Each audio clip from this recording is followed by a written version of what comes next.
Okay. You're producing a ton of insulin. So this was your first one, but now you're at 23.2. Yeah. So you've seen that go up 20-fold Wow. with the 50-pound weight gain.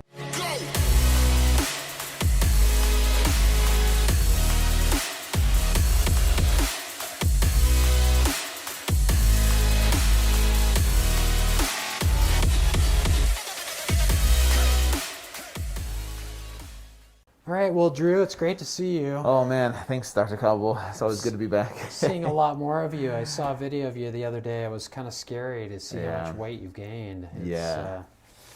How are you feeling? Yeah, I don't feel really good, that's for sure. I'm up 53.5 pounds since I Wow. started my journey, which is kind of crazy.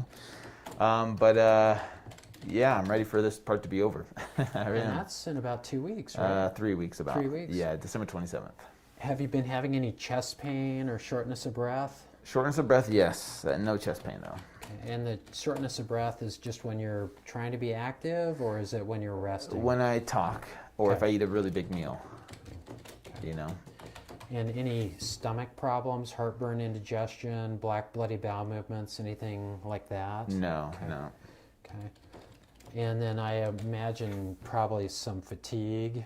Oh yeah, definitely very tired throughout the day, pretty much every day. Yeah. Anything bad? I mean, it's all bad. Physical bad, but- like physical. Not really. I mean, when I do have looser stools when I'm eating a lot of this junk food, and that's been pretty common throughout my journey. You know.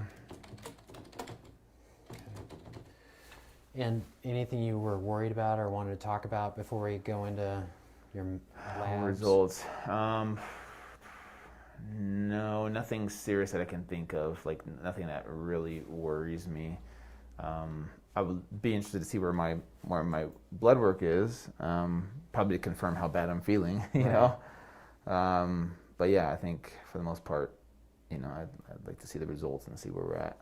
Yeah, the one thing I've noticed is your blood pressure's going up. Oh So yeah, where are your we at now? Systolic blood pressure's up to 138. Okay, The yeah. upper value is 140, so anything Yeah. above 140 is stage 1 hypertension. So Okay.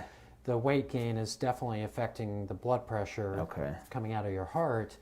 Oxygen looks good. Your body mass index of 31 is average for an American now, which is sad and Yeah. shocking Yeah, when you that look is. at that. Utah, our average is 29, so we're a fairly healthy state, younger people, active Yeah. people, but this is the average BMI for the United States. Okay. If you live in the South, it's around 34. Wow. So Okay. you've joined the general population. Yeah, interesting. So that's sad to see, but Okay. you know, very soon in 3 weeks you can start doing the right Yeah. things and get back to a healthy place. Yep. Yeah.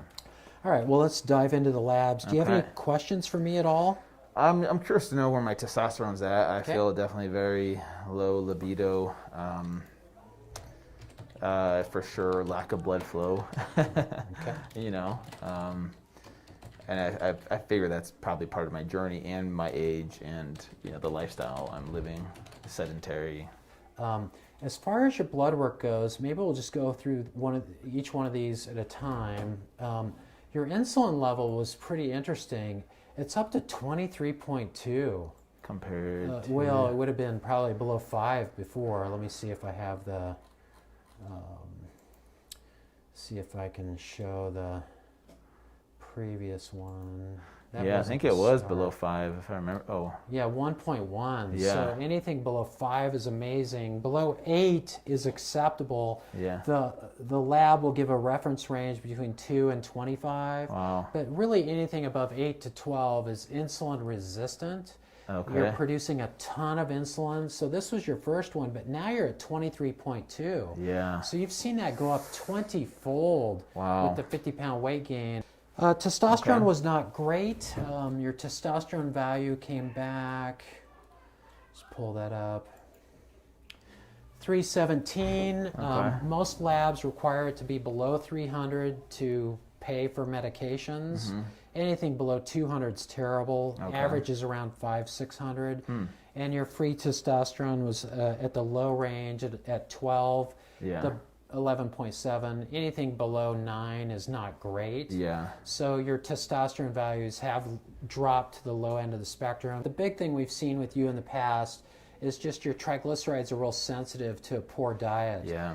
And I think your triglycerides were 40, 50, 60 when you do the right stuff. Yeah. And then they run 3, 4, 5, 600 when you do the wrong stuff. Yeah. And we talked about that in previous visits, Yep. that when those So get it dropped elevated, a little bit. it did, but Yeah. you know, again, It's your still high. body's probably compensating at this point. It's like, Yeah. whoa, okay, now we're used to him doing the bad stuff. Yeah. We'll try to, and you're using insulin to probably dispose of these sugars. Yeah. And then you had remarkable insulin resistance. So lipid insulin resistance score, you're up to almost 80 on that. I think that's higher than we'd seen before. I think it might have Yeah. been 65 before. Yeah. 45 is I wonder if you normal. can click on that. I wonder Yeah, what it was in the beginning. and that puts you in like the 95th percentile. You have more insulin resistance than 95% of people. Let's see. Your baseline looked like it was 30 or 40. Okay. But with this waist gain, it's gone up to 70, 80, 90. Geez. Yeah. Yeah. But again, that just shows that all this junk food Yeah. is really unhealthy. Yeah. Crazy. I think.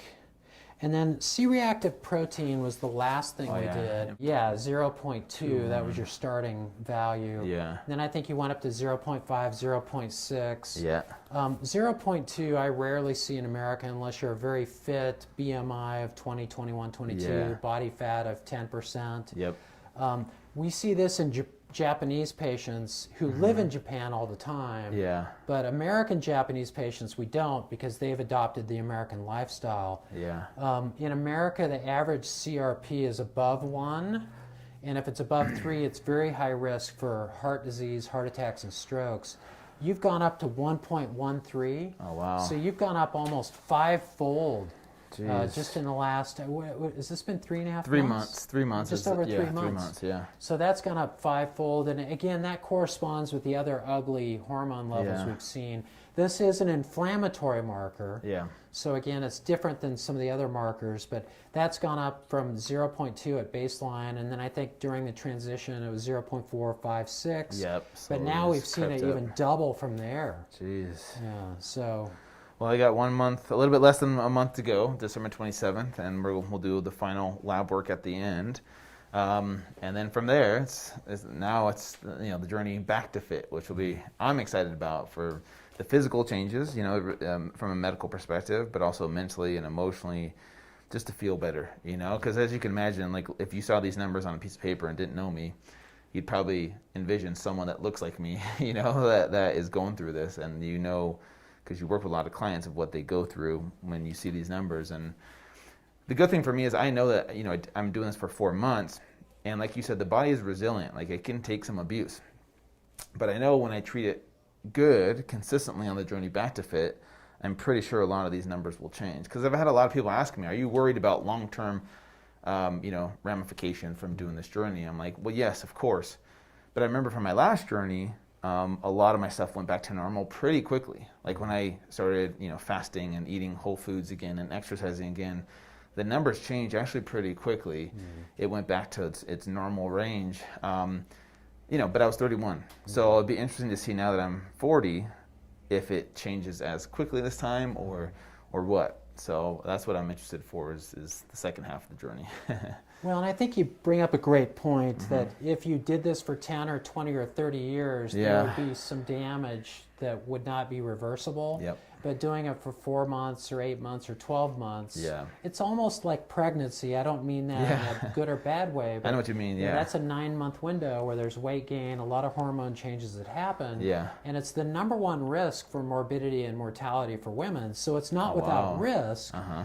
But if it's managed well and it corrects itself, which it does, then you should be able to go back to normal and feel great. But I think that the 50 pounds, 53 pounds you put on is, you're having all of those common symptoms that go with it.